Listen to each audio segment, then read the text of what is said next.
Welcome to part 2 of our Know the Lingo series. This is a series in which we take a word from the wedding industry and break it down and give you some tips about how to use it or define it for your wedding day.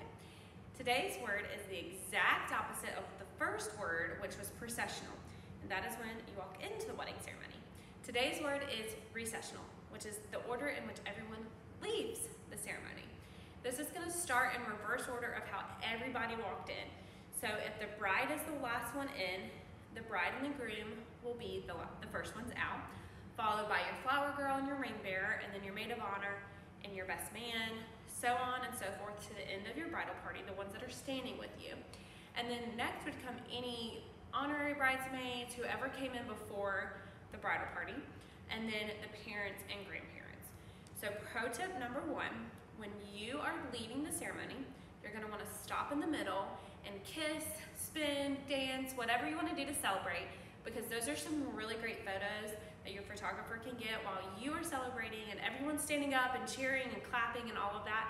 And there's just so much joy on y'all's faces that your photographer's already going to catch that, but just add a little fun to it. Then the other thing we want to think about is, do you need your parents and grandparents to walk all the way out? It is very traditional to have everybody who walked in walk out. But if you're staying in the same location for family photos afterwards, if you haven't done those beforehand, it's okay if you just rather them sit, because the timing can get a little wonky if the parents of the bride or the groom or grandparents aren't really paying attention and they kind of miss their cue from the officiant who kind of nods, and they're just like sitting there, and then this parent goes, and then that grandparent goes, and this person gets left, and they need an escort, and you got to send the groomsmen back to get them. So it can be a little wonky. Now, it's definitely common to have them all leave, but if you are going to be taking pictures in the same location, it's also fine if they stay seated. Same with your flower girl and ring bearer. If they're not standing up at the front with your bridal party and they're sitting, let them stay sitting. They don't need to get up just to come out and do the recessional. The last thing to think about is when you are walking all the way down the aisle, you want to let the couple get all the way down to the end before the next couple goes.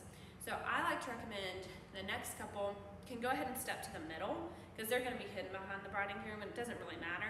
And then as the maid of honor and best man get about halfway down the aisle, then the next couple will go.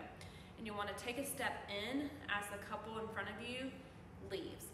So let's say the couple in front of us meets and they're walking. As they meet, they're going to stand here and then they'll start walking, and as they start walking, me and the next person will line up here. And then when they get about halfway, then we'll start. The one secret too is always start with your right foot. I remind all my couples and bridal party as they're walking down the aisle, escorts, grandparents, everybody, to smile and start with the right foot. I forgot that in the last video, but that's a tidbit for this one we can add in, and it's totally fine. Because when you leave, you turn, grab your groom's arm, you're all gonna wanna start with the right foot. It just keeps you on pace together, and it makes for better photos. So that's our tip for today. Come back for our part 3 next week.